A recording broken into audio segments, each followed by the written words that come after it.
We've got a very exciting panel now coming up on some of the longer-term issues, including issues of preempting or preventing crisis.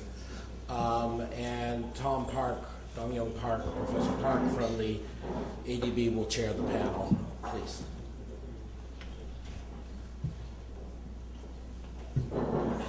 Yeah, thank you, Adam. The next panel, right? The second panel will be on international and regional governance and crisis. So we have three very interesting and exciting papers on three interrelated topics. The first one is on sovereign debt and its lessons for Asia, because as we all know, the ongoing, I must emphasize, the still ongoing Eurozone crisis is very much a crisis arising from sovereign debt problems, and that will be by Dr. William Klein, who's a senior fellow here at Peterson. The second paper by our ADB's chief economist, Dr. Chang-Young Ri, will be on how global and regional financial safety nets can work together to help mitigate the impact of crisis, and lessons, more specifically, lessons from both Europe and Asia. And the third and final paper by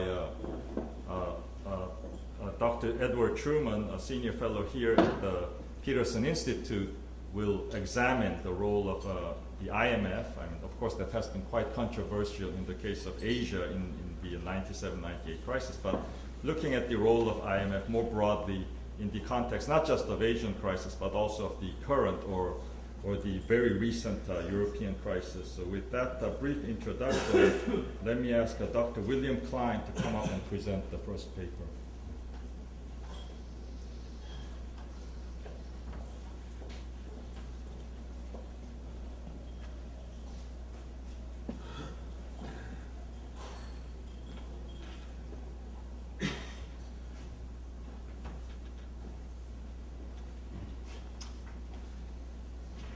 Well, it's a great pleasure to have this opportunity to review what we have learned on this subject. I consider first the lessons from the three major debt crises of the past 3 decades, and second, the sovereign debt outlook in the Asian economies. The first crisis was, of course, the Latin American debt crisis of the 1980s. It was the first sovereign debt crisis in the post-war period. A major lesson was that external debt relative to exports could cause an external transfer problem. Debt reached 700% of exports in Argentina, 400% in Brazil. The second lesson was that domestic fiscal balances needed to be strengthened, including through privatization, to curb state firm losses. Third lesson, international cooperation could address the crisis, first with lender of last resort concerted lending from a consortium of major international banks and official lending to deal with the immediate liquidity problem. And this turned out to be sufficient for both Colombia and Chile. And then with market-based debt relief that exchanged greater certainty for lesser principal in Argentina, Brazil, Mexico, and others where there were haircuts in the order of 35%. A cooperative approach rather than unilateral confrontation was a key to successful outcomes.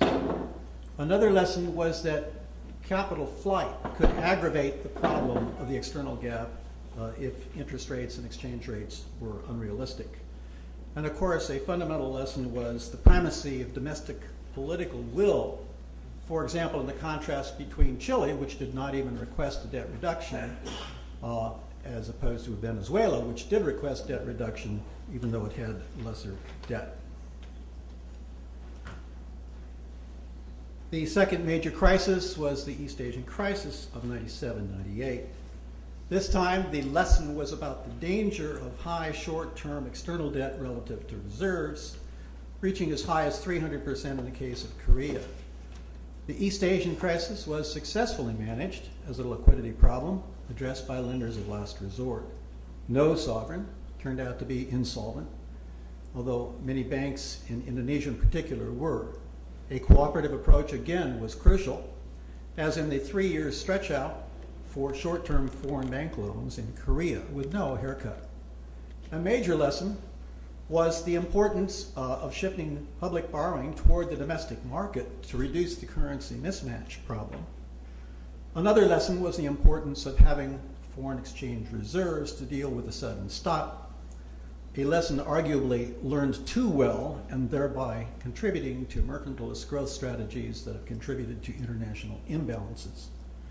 One popular lesson, that the IMF was a villain, was in my opinion incorrect.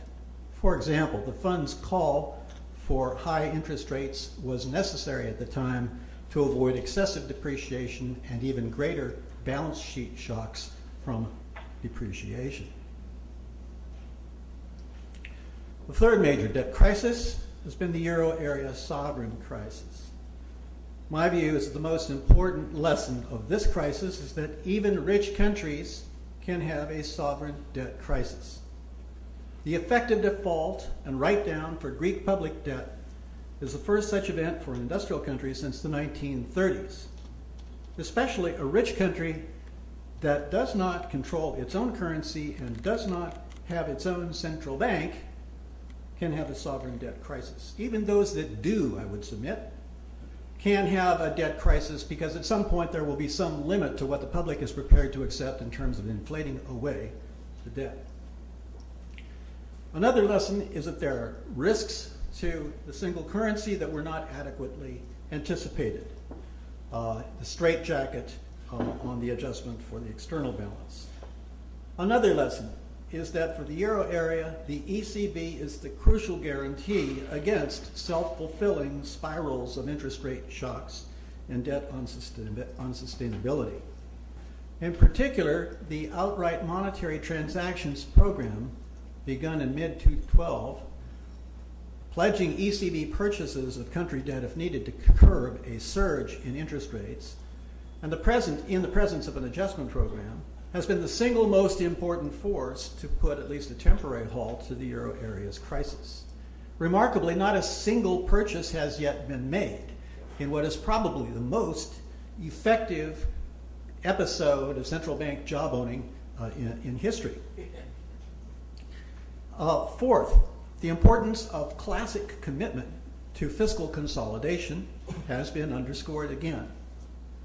Fifth, the case of Ireland, and to a lesser extent Spain, show the importance of avoiding a shock to the sovereign debt burden from the socialization of bank losses.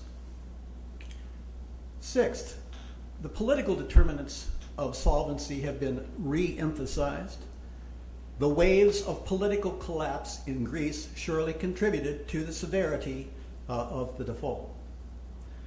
Finally, I consider the euro area experience as showing the importance of a balanced approach to private sector involvement if the market is not to be scared off by the specter of subordination. The OMT adoption of ECB pari passu treatment with the private sector in particular is one of the reasons it is working. What about the prospects for debt in Asia? Korea and others have sharply reduced their ratio of short-term external debt to reserves, and they've sharply increased their ratios of external reserves to imports. In Latin America, debt to export ratios have come down sharply, reserves have risen, so net debt ratios have fallen even further. In Asia, the net debt ratios are actually negative for about half of the countries because their reserves exceed their debt. They are net creditors. And China, of course, is the extreme case. Over the past decade, the main emerging market economies have done relatively well in keeping their ratios of public debt to GDP at moderate levels, typically in the range of the Maastricht 60% or less. A surprising pattern is that the median level of the debt ratio is almost identical for Latin America and for Asian emerging market economies at 45%. In contrast, the euro area periphery has seen public debt ratios reach the range of 115 to 125%, The successful resolution of the problem will need to involve a convergence with Spain topping out at about 110% and the others coming down to 110%, which should be feasible in other projections I have made. In my view, the best analytical framework for thinking about debt sustainability is what can be called the debt sustainability equation. This equation states that in order to keep the ratio of public debt to GDP from spiraling upward, the primary fiscal surplus, the fraction of GDP, has to be equal to, at least equal to, the difference between the interest rate and the growth rate as multiplied by the initial debt to GDP ratio. If you start out with a higher debt, you have to have a higher primary surplus. Now, just looking at this equation, it's quite clear that if you have a shock to confidence and the R there suddenly surges because of the country risk spread, you can have a self-fulfilling prophecy of insolvency because you no longer meet this criterion. So what I thought would be useful to do is to apply this equation and see how the major emerging market economies are doing in meeting it or not meeting it. And it turns out that the emerging market economies are in fact successfully meeting the debt sustainability equation. They're maintaining primary balances that should be sufficient. These numbers are based on the Spring WEO's projection through 2018. And in every single one of these 11 cases, the debt ratio stabilizing primary surplus that is needed is at least slightly negative, or the gap to meet the needed ratio is slightly negative. So they're slightly overperforming the needed primary surpluses. In fact, Argentina and India illustrate a somewhat awkward fact that if you have high domestic inflation that is ballooning up the growth of your denominator, your GDP, you can get away with a sizable primary deficit and still meet the sustainability equation.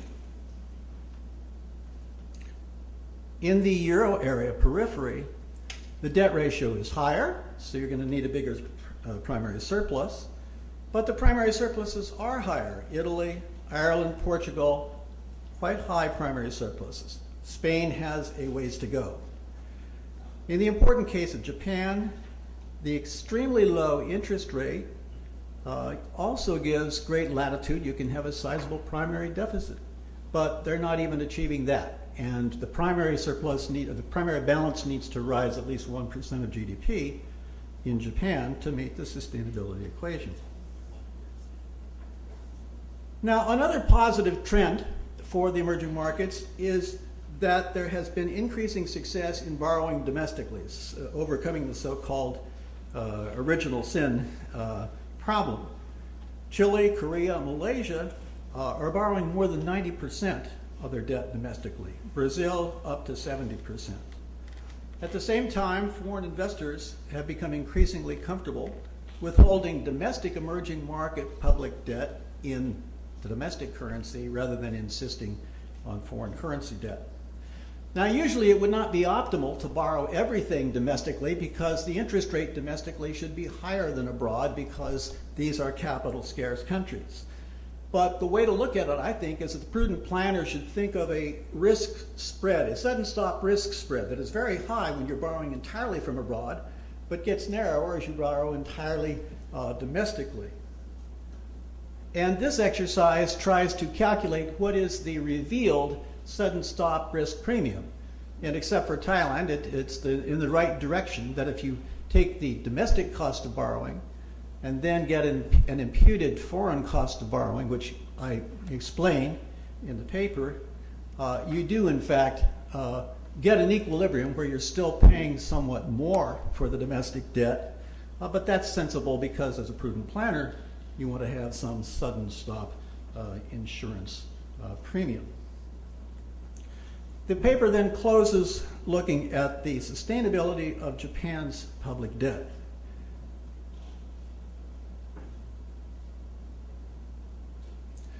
And I set forth my contrarian view that the 2 lost decades of growth in Japan are a myth. The reality is that Japan's, first of all, it got to basically comparable income levels, so you should no longer have expected at the beginning of this period that Japan's growth should be far above other industrial countries. But the main source of the optical illusion is that their labor force has been stagnant. The U.S. labor force has increased by almost 1/4 over the last 2 decades. So it is no surprise that the growth rate would be much higher in the United States. And when you look at the output relative to labor force for Japan, it's behaving very similarly to the U.S. and especially to Germany. So what does that imply? Well, if the lost decades are a myth, then the saving effect of something like Abenomics might not be as great as people hope, because there might not be that much sudden increase in growth to expect. Now, of course, the debt ratio starts very high. The gross debt ratio is 240% of GDP, so this gives one pause. Now, it also is the case that at the present time, the interest rate on Japanese debt is atypically low relative to the consumer price inflation. And if you were to go back to the historical spread of the debt interest rate to consumer price inflation, and you achieve the 2% inflation target, the consequence will be that you are going to get a nominal interest rate that becomes much larger relative to the nominal growth of GDP than you have recently experienced. So ironically, one of the consequences of successful Abenomics could be to aggravate the debt to GDP ratio. My conclusion then, we should consider that the Asian economies have indeed learned the international debt lessons regarding external debt leveraging, vulnerability of short-term external debt, the importance of avoiding haircuts, I would say, keeping Maastricht level debt ratios or better, maintaining primary balance that's consistent with sustainability. There is the irony that India has actually helped out in this regard by its inflation, and the lesson of borrowing domestically. I think for Japan, the jury is out on whether its extremely high debt ratio is safe in a world where it has now been shown that industrial countries can have a sovereign debt problem. Thank you.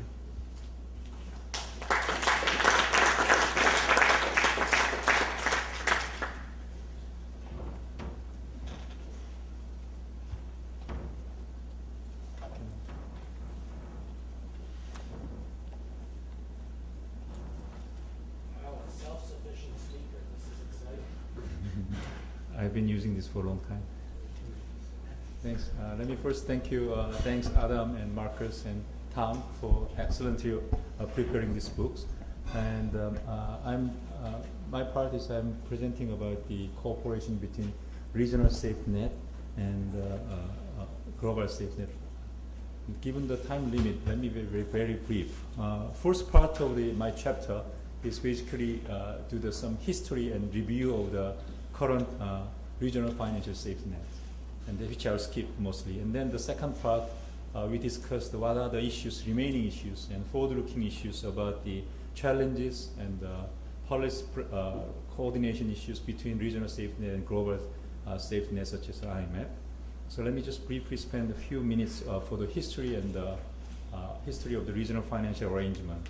Currently, there are several regional financial arrangements, including Arab Monetary Fund, Latin American Reserve Fund, and Chiang Mai Initiative Multilateralization in Asia, and European Stability Mechanism. So we basically distinguished this regional financial arrangement into two groups. The first group is what we call first generation of regional financial arrangement. It was born around 1970s when the gold standard ended in 1971. And because the change of global international monetary system, there has been many regional financial arrangement was made in preparation for the balance of payment crisis possibility. But on the other hand, The second generation of regional financial arrangement, which is well known now, such as Chiang Mai initiatives and also the European stabilization mechanisms, those kind of second generation of regional financial arrangement is in some sense is a response to some kind of dissatisfaction about the global safety net, such as an IMF, during the Latin American crisis in 1980s and the Asian financial crisis in 1997, and recently the issues arising more seriously because European stabilization mechanism came in, and what is rules between the IMF and the European stabilization mechanism, and that becomes more imminent policy issues.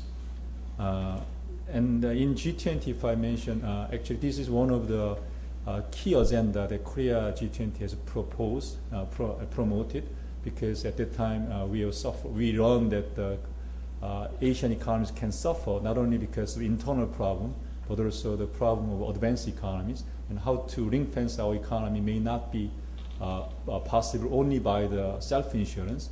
And actually the self-insurance is a problem that is mentioned in the morning, that more reserves will accumulate. That has a very negative implication of global financial system. So how we can actually have some regional and global financial safety net so that we can reduce some incentive to rely on more self-insurance mechanism.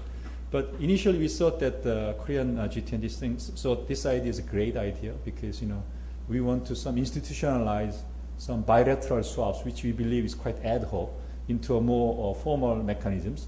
Then we realized the political difficulties. It's not only the advanced economies who was opposing this idea, but also many emerging colleagues say this is a bad idea.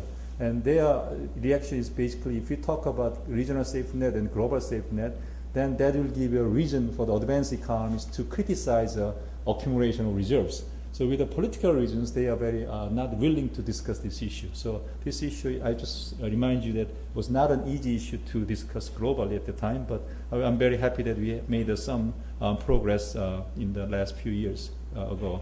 So let me, the paper actually, documents what is the current stage of the regional financial arrangement, their legal basis, their size, how much paid-in capital they have, whether they have an option to issue bond or not, and then what kind of instrument they can use, loans, guarantee, and swaps, and then and what the details of the instrument they can use, and also what is their kind of, there's any rules to link this institution to IMF programs or not. So I will skip this one. I hope that you can read the paper. That one of the value of this paper is to document current status of the many regional safety nets, including the surveillance and other things. But let me just focus and spend the last 5 minutes to talk about what is remaining challenges. And there's many literature. Why do we need the regional financial safety net? Whether the global financial safety net alone is sufficient. And there are some argument why we need a regional safety net, such as probably local institution may have a better information about the local economies.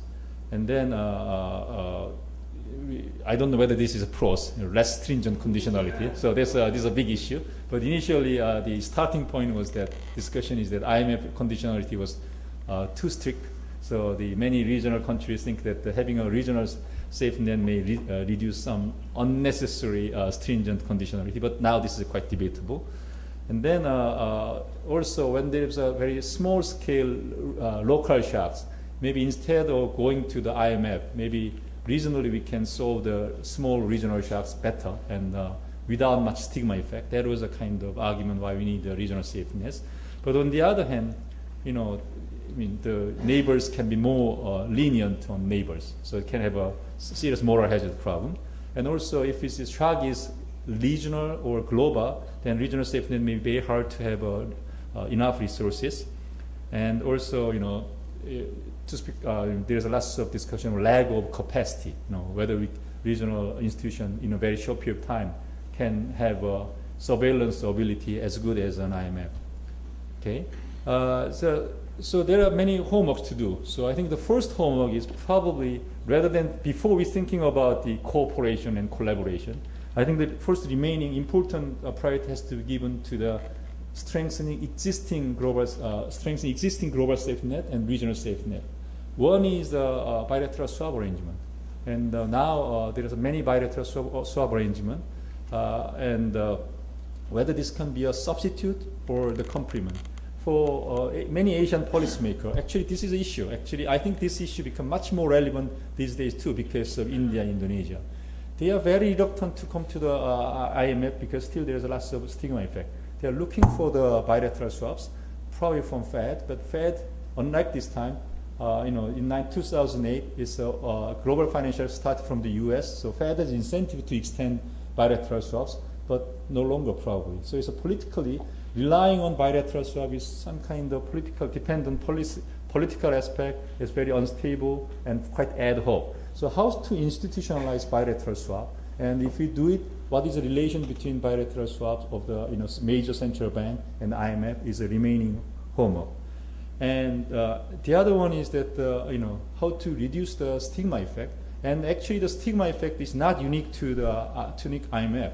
Now, even CMIM is now established, but India, Indonesia, and many Asian economies which now have some under financial turmoil, they're looking for the bilateral swap with Japan. So India and Indonesia has recently had a bilateral swap of 12 billion and 50 billions.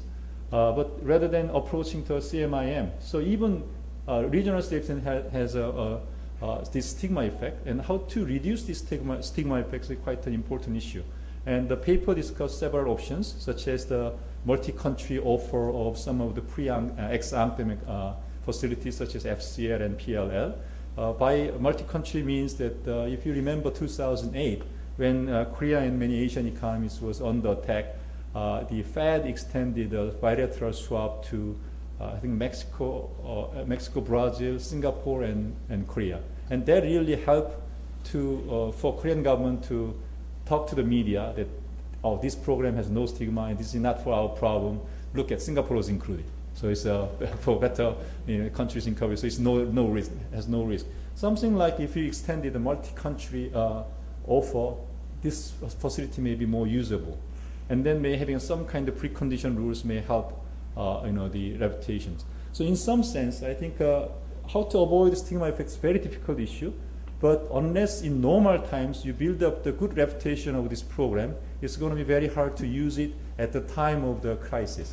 So this is a practical question. Now, I hope not, but if some Asian economies will under attack again when the actually QE tapering actually started, can they approach to the regional safety net? Can they approach the IMF ex-ante crisis prevention mechanisms? Probably not, unless the IMF and the regional safety net provide some way to avoid the stigmatism. So which is, I think, multi-country offers can be one practical solution. And then other issues of how to increase the paid-in capital and other things. Okay? And then there is a issue of what will be the optimal coordination between regional safety net and IMF. And the recent European experience really has underscored the difficulties of this having this cooperation between IMF and the regional mechanisms. For example, in case of Latvia, there is a controversy between whether they have to allow depreciation as a package. Ireland case, how much the bail-in has continued or not. Greece, debt restructuring. Spain never took the IMF program, and even so, the stigma effect is not only for the concern for Asian economies. European world countries are also concerned about stigma effect. Cyprus, there's lots of controversies. But at the end, in some sense, European countries and the IMF can come up with some solutions. But is it possible this kind of collaboration between what we have observed between European countries and the IMF is possible between Asia? Probably it will be difficult because in case of Europe can print out their own money. So in some sense of the bargaining power, it's asymmetric. On the other hand, many Asian economies do not have ability to print out international reserves. So in some sense, when IMF imposes something and then when the crisis is coming in, Asian countries, the bargaining power is asymmetrical. So in that case, what do you mean by cooperation? So that's one thing that many Asian policymakers are concerned when we propose that regional safety net has to work together with the IMF. And for example, we are talking about how much linkages the IMF and the CMIM has to have. When you have a dinner tables, what they are concerned is that we are different from Europeans. We don't have the bargaining powers. If we have linkages, eventually the conditionality won't be negotiated. The conditional will be imposed. So how we can avoid that kind of the recognition is one of the biggest problem. And the main reason is that many Asian policymakers think we don't have a power to print out the money. That really reduces our bargaining power. So this kind of is a big issue, how to avoid, before we have a coordination, these are the kind of more fundamental issues to answer. And one solution is a governance reform of IMF. And if the Asian countries can be more represented, and they show that the IMF is not the institution of West, and also it can be, they can have some mechanism that can transfer their voices. This problem can be lessened in the long run, but in the short term, these are some of the bottlenecks for the better coordination. And there are other issues. What kind of, if the conditionalities differ across these two institutions, is there any arbitrage between the conditionality arbitrage, how we can avoid that? And then if they agree to on the loans, what is the modality of the loans? Does IMF and the regional state has to extend the loan to the individual countries? Or is it better for the IMF to give the money to the loan to the regional safety nets and do some guarantee or the insurance? Then that requires some kind of charter changes, the legal issues, and kind of things. I'll finish in a minute. And so these are the kind of issues. We have our own answers, how you can read in your papers. And then there are, there are several regional financial arrangements in Latin America and Asia. What should be the area of possible cooperations? And then what should be the kind of role of the multi-development bank, IMF and ADB. So we are thinking about whether ADB and other multilateral development can contribute to this regional and global safety nets. And then also, as I mentioned in the beginning, what the fundamental issue is that we need some land of last resort. And how was the relation between IMF and the central bank eventually? And we tried to make, as Mr. Ted Truman proposed in his paper, when we start the G20 Seoul Summit, we are really promoting the idea of IMF to be acting coordinating role of this bilateral swap. The idea was killed immediately because central bank think it's a bad idea and they do not listen, so we gave up. So now I think there's any other way doing it through the BIS, for example, and or IMF can do using SDR together with the bilateral swap. So these are the kind of open issues. We don't know the answer, but I think this will become much more important issues and also practical necessity, because we never know, but when the QE tapering start, if several emerging economies have some problems, this should become need an answer immediately, and we probably have to study harder. Thank you very much.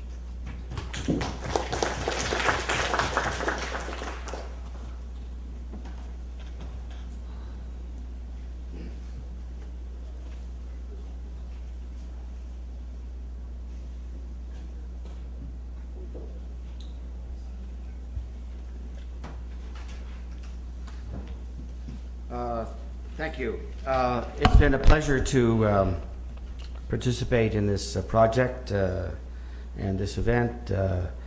If you look at my chapter number 6 in the book, you'll see that I thank a lot of people. I got a lot of comments. I was forced to think about things I had thought about before, but maybe have not gotten to the right conclusions. I still may not have gotten to the right conclusions, but I'm working on it.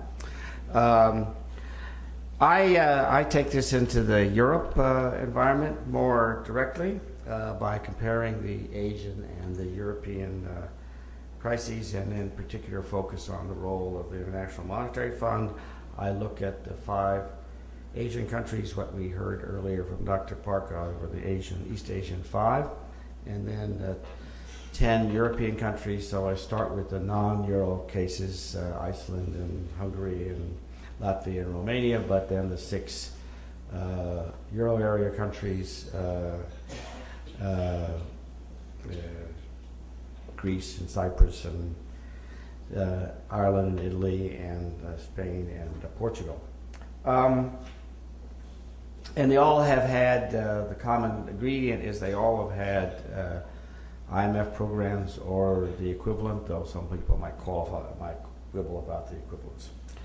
And for those of you who want to go to sleep, my summary is that the origins, and my first part of the paper looks at the origins of these 2 sets of crises, differed in some respects, but were broadly similar. Secondly, that the European crises received more external financial support than the Asian countries, despite the fact that the European crises involved more in the way of solvency issues, a point that Bill touched on. Lastly, the reform programs in Europe were less demanding and rigorous than they were in Asia. Maybe that was good, maybe that was bad. And then I draw three principal lessons, which are that the history will repeat itself. Countries have a stake in crisis preparation as well as crisis management, other countries. And that for the future, the fund should focus more on the euro area as a whole and other monetary areas such as they are, and less on its individual members. So the first, on origins, I go through the paper, and there's a longer working paper that's coming out shortly. I look at the four classic types of economist types of crises: exchange rate crises, or currency crisis, sudden stops, debt crises, domestic or internal, systemic banking crises.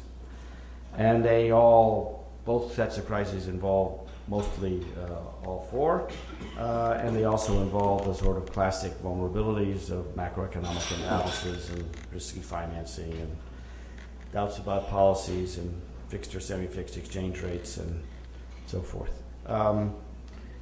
Here are some facts that are drawn from the three of the tables, 1, 2, and 3 in my chapter.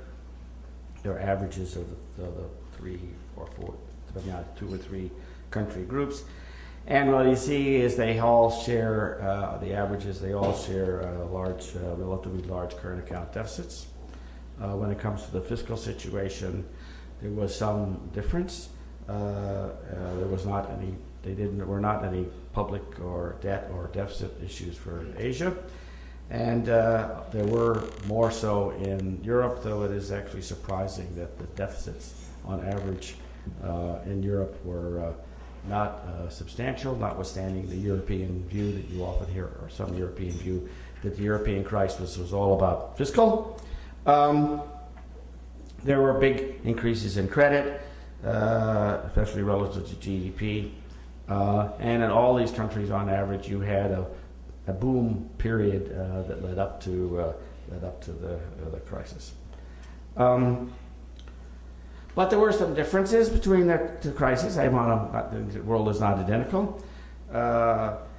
Exchange rate regimes were pegged in Asia and largely pegged in the non-euro area Europe, but locked in Europe, in the euro area. The breadth of the crisis was more extensive in Europe than in Asia in terms of the number of countries involved. But some might be surprised that the global footprint of these countries was smaller in Europe, if you exclude Italy and Spain, and not much larger if you include Italy and Spain than in Asia. And of course, the most important thing for the future is that the persistence of the crisis is much longer in Europe than in Asia. In Asia, all countries had reached, by 5 years out, all of the 5 countries had reached their previous level of real GDP. And in Europe, only 1 of the 10 countries will reach that, and some of them will be 10 years or more before they, according to IMF's forecast last April, than others. So it's going to be a long slog at best. And in Asia, you had there were not any regional financial institutional constraints, though there may be in the future if we go the route that Jung-Ri wants them to go. But institutions, or the lack thereof, were constraining in Europe. So then I look at the evolution of the crisis, and one issue has to do with the degree of external financial support, table 5 in the paper. And I focus on the share of GDP, and you see that in Europe, there was 2 to 2.5 or 3 times as much assistance as a share of GDP, both in terms of the International Monetary Fund assistance and total assistance, where it actually is even larger at 4% of GDP. Now, of course, some people say this was good. This relative largesse in the case of the European crises reflected learning from the lessons of Asia, where there was inadequate recognition that these were liquidity crises. But it is, of course, somewhat ironic, since the Europeans were the leaders of the view that in Asia as financial assistance was too generous. This is what I call the European double standard. Second, despite the larger financial support that the European crisis countries received, those countries involved more in the way of solvency questions in Asia. The analytical reason for that, this basically follows from Bill's analysis. Asia had much stronger ex-ante fiscal positions and much better post-crisis growth prospects, so that the projected debt situations were much more sustainable. And so as a result, you saw limited official sector involvement in Asia. You had some relatively trivial Paris Club for Indonesia very late in the game, and consequential public-private sector involvement only in Korea. While in Europe, of course, you've had PSI in Ireland and Greece and Cyprus, and OSI in Greece and Ireland and Portugal. So then I look at the programs. This obviously involves a certain amount of judgment, which may be flawed, of course. So as I said already, there was more financing in Europe, which may be more maybe positive or negative. There was more fiscal adjustment, but that was essential in some cases, though perhaps too much. Euro area monetary policy should have been, in my view, should have been easier. That's a criticism. In that sense, it was tougher. It was less demanding in Europe. Though I would say in both Europe and Asia, you had the same issues of you might say the myth of monetary policy and fiscal policy. And importantly, this picks up a bit on what Simon Johnson's paper was about, though it brings in, it compares Europe and Asia rather than the United States. The restructuring of the financial sector has been not received the attention in Europe that it had in Asia. Other structural reforms have been less comprehensive in Europe than in Asia. This is setting aside fiscal structural reforms. There's been a little bit of labor market reforms. Part of all this is, of course, because the structural conditionality is less in fashion than it was in the 1990s.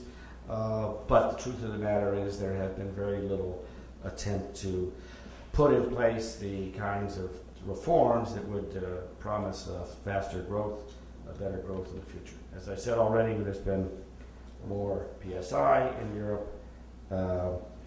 And as far as exchange rate policies, there were mistakes made in both regions, but obviously they were more consequential in Europe, the ex-ante mistakes in terms of choices of exchange rate regimes.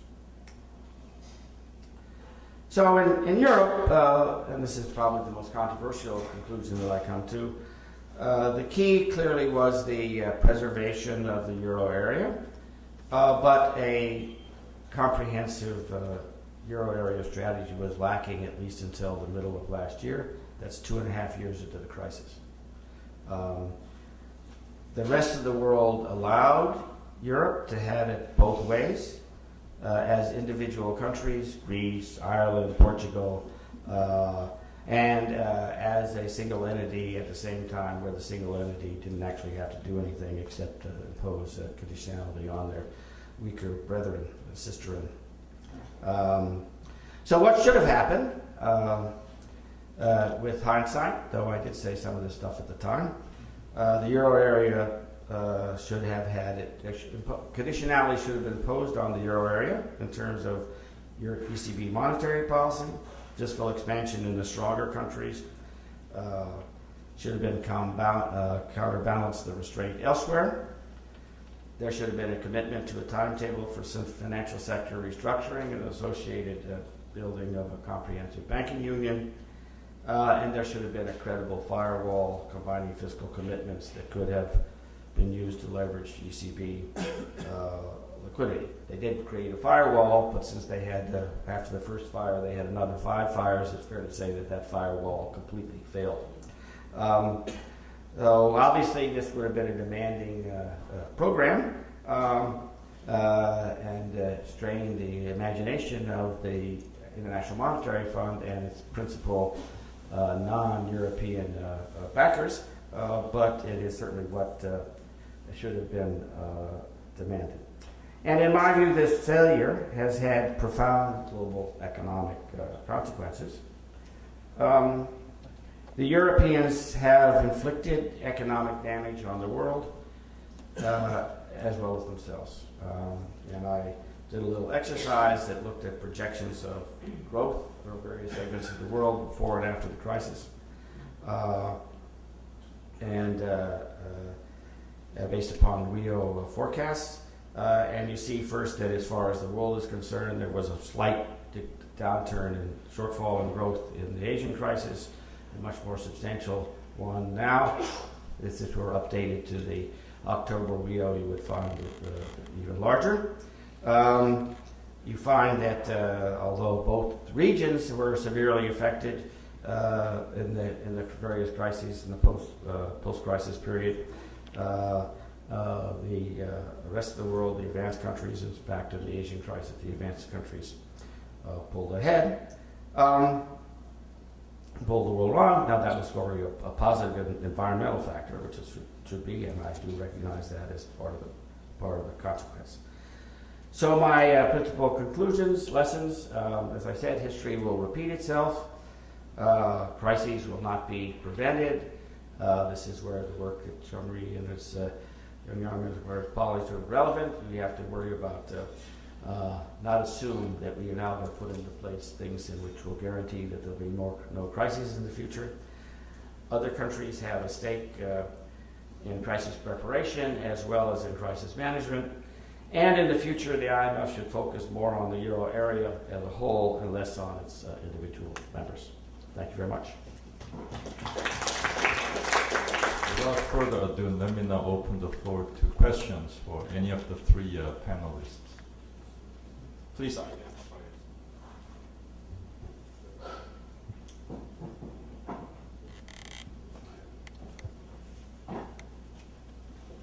John Calverley at Standard Chartered Bank.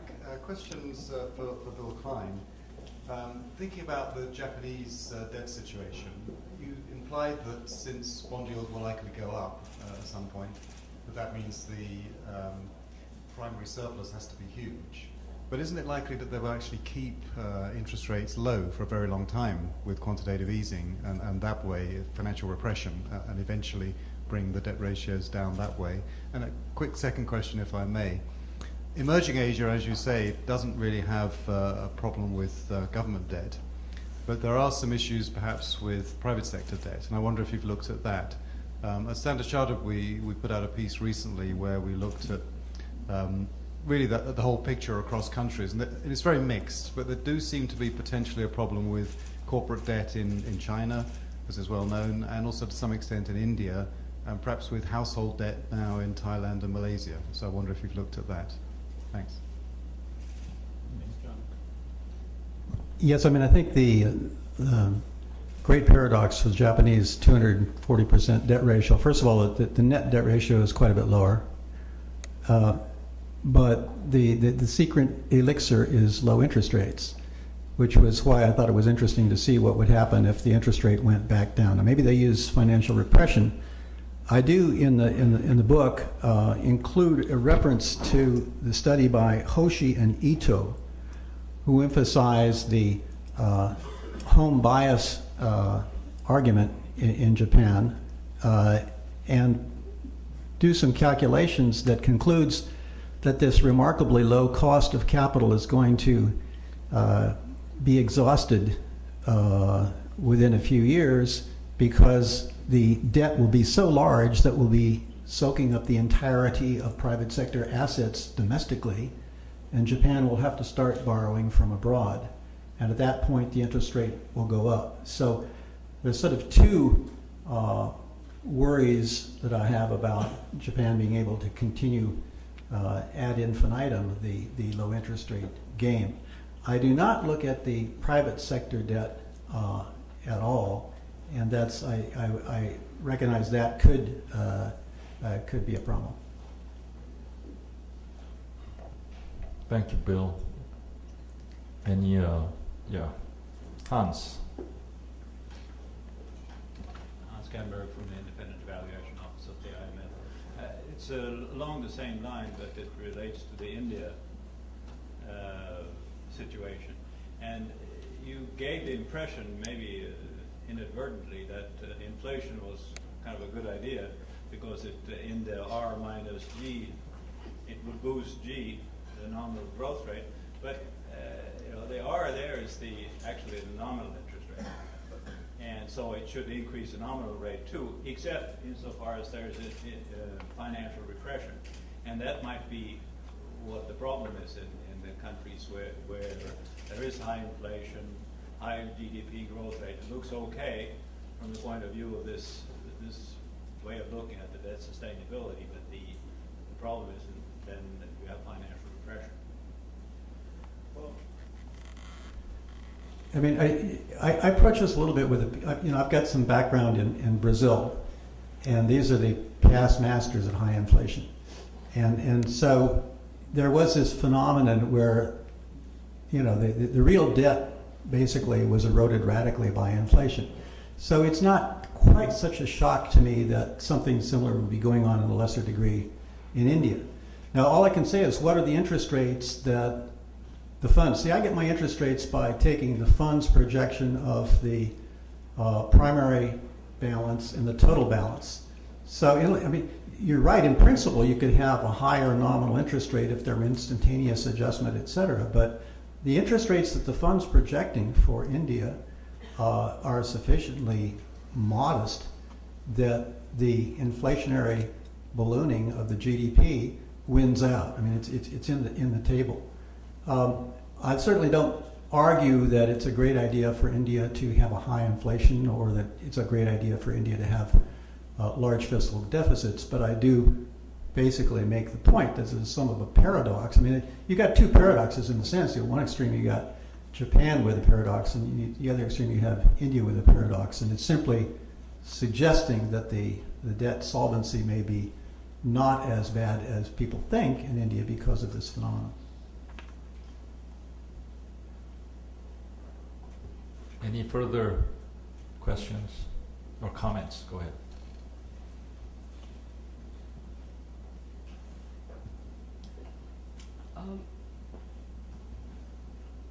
This is to follow up on the point you made. I'm Ratna Sahai from the IMF. You mentioned, the conclusion of the Asian crisis that that the IMF is a villain is the wrong conclusion. Of course, I have a lot of sympathy with that, but it's a question on that.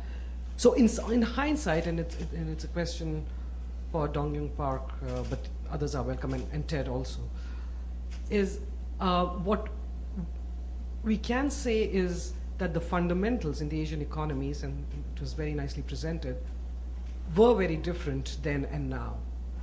So if the macro fundamentals were different, in hindsight, would you then say that you should have used the same policies, looser monetary and looser fiscal, in the Asian crisis? Noting also that the benefit of the reserve currency was not there. What would you have done differently? I'm only talking about macro. On the financial side, it's clearer. But all those policies.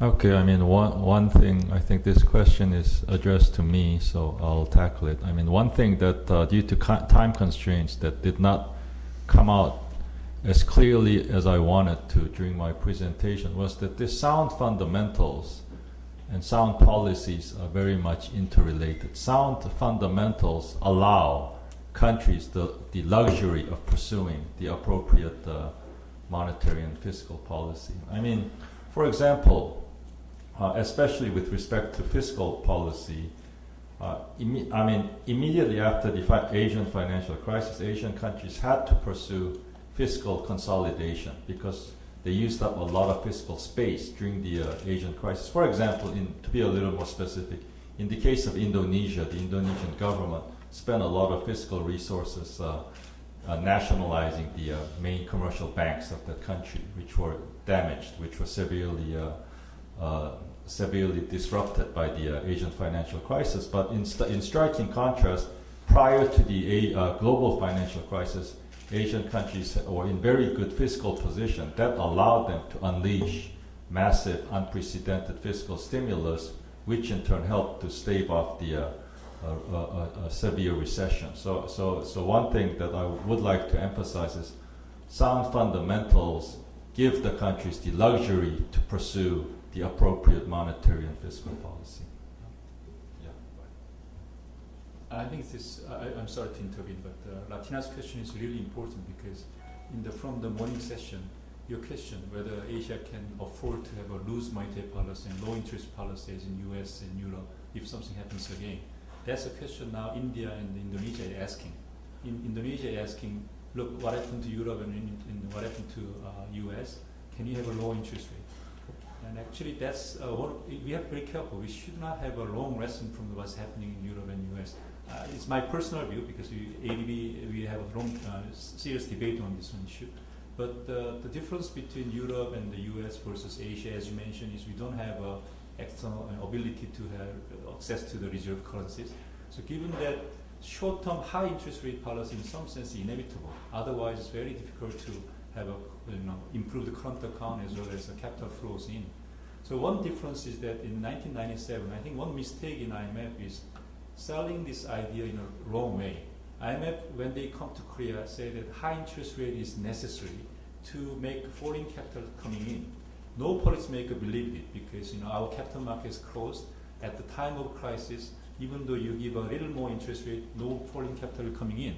But high interest rate in some sense is necessary because many domestic corporations and domestic people access to the low interest rate in central bank and then receive the domestic credit and then try to go to exchange rate and to convert into the dollar to pay back their loan and then make exchange rate further go up and up and up and there's a speculative movement. So at that time, if IMF say that the high interest in short period of time is necessary to prevent this speculative attack and also to stabilize the financial market, it can be well accepted. But at the time, I think the selling point was quite wrong.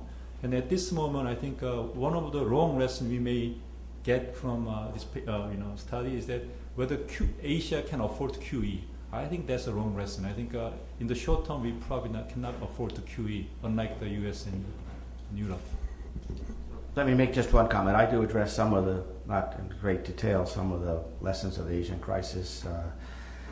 As was referred to earlier, the fiscal restraint was rather short-lived, modest and short-lived, and the monetary restraint actually is much less rigorous than the myth is about it. Interest rates were back down to normal within 2 or 3 quarters of the pre-crisis level. So it was hardly a draconian monetary policy. In some sense, the interest rate policies in Eastern Europe were more draconian than they were in Asia. I would make one qualification to all this reserve currency stuff, just to remind you, and that is the big difference is that original sin has been expiated. I think that's the right word. Because many Asian countries now issue their own debt in the domestic currency, which is bought heavily abroad. Now that's good news, if you want to put it that way, since they don't have the exchange risk. But the bad news, it actually is a constraint, has been removed. And so one question will be, if there is a crisis in Asia as well as a number of other of the major emerging market countries today, whether there will be a crisis, sovereign debt crisis, generated by the fact that up to 40, 50, sometimes 60% of domestic issued sovereign debt in the domestic currency is held abroad. Thank you. Yes, hi. German Zelma, EBRD. So this is a question for Ted. So I really liked the presentation.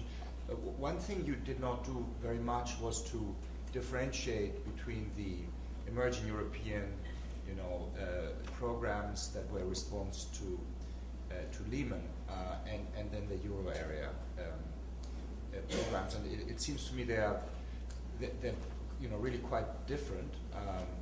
Particularly the approach of fiscal, I think, and I also, wonder whether, in the big picture of the fund wouldn't deserve a bit more praise for the emerging European programs, given the, you're a bit heavy on criticism, and I agree with a lot of what you say, but I do think this was a sort of a fairly fine moment in the sense that you had this huge shock, this huge output declines, you had these enormous bubbles pre-crisis that, as you have shown, actually were even larger than the run-up to the Asian crisis, and yet these programs managed to avoid systemic collapses, with the exception possibly of Ukraine. So I think, except for Ukraine, these are actually quite big success stories.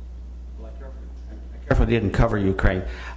So I did talk about this somewhat in the book and the paper that's coming out, because I thought it was inappropriate in some sense to think about Europe as only as phase 2 and not include phase 1. Clearly, phase 1 in Europe, including Iceland in phase 1, was different.